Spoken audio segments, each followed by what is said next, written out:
అరకు అనగానే మనందరికీ గుర్తొచ్చేది స్వచ్ఛమైన ప్రకృతి, అందమైన జలపాతాలు, గొప్ప గిరిజన సంస్కృతి. కేవలం అరకు అందాల కోసమే కాదు, ఈ ప్రాంతం యొక్క ప్రత్యేకత గురించి దేశం అంతా అరకు గురించి మాట్లాడుతుంది. పార్లమెంట్ లో కూడా అరకు గురించి ప్రస్తావించారు. అలాంటి అరకు టూరిజం ఒక బ్రాండ్.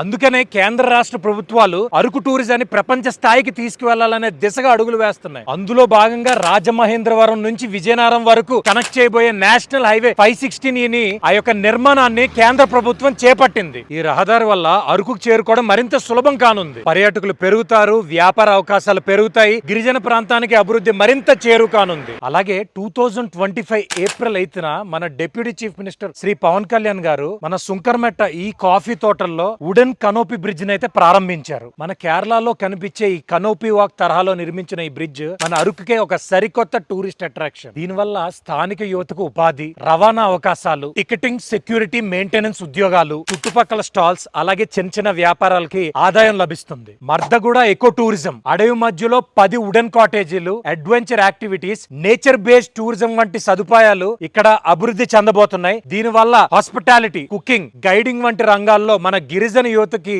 ఎన్నో ఉపాధి అవకాశాలు అయితే ఏర్పడబోతున్నాయి. అంతేకాదు హోమ్ స్టే అనే ఒక కొత్త విధానాన్ని కూడా ప్రభుత్వం ప్రోత్సహిస్తుంది. మన ఇళ్లను పర్యాటకులకి ఆతిథ్యంగా మార్చి నేరుగా మన గిరిజన కుటుంబాలకి ఆదాయం వచ్చేలా అవకాశం కల్పిస్తుంది. నేను కూడా ఒక హోమ్ స్టేని ప్రారంభించాను. ఇలా మన గిరిజన ప్రాంతాలని కాపాడుతూ అభివృద్ధి చేస్తూ టూరిజం ద్వారా ఉపాధిని సృష్టించే ప్రయత్నం ఈ రోజు స్పష్టంగా కనిపిస్తుంది. మా అరకు మీద, మా గిరిజనుల మీద ఇంత శ్రద్ధ చూపుతున్న మా deputy chief minister Shri Pawan Kalyan గారికి మా ఏఎస్ఆర్ డిస్ట్రిక్ట్ ప్రజలందరి తరపున మా హృదయపూర్వక ధన్యవాదాలు సార్. అరకు అభివృద్ధి చెందాలి, గిరిజనులు ఆర్థికంగా ఎదగాలి. జై హింద్, జై జనసేన.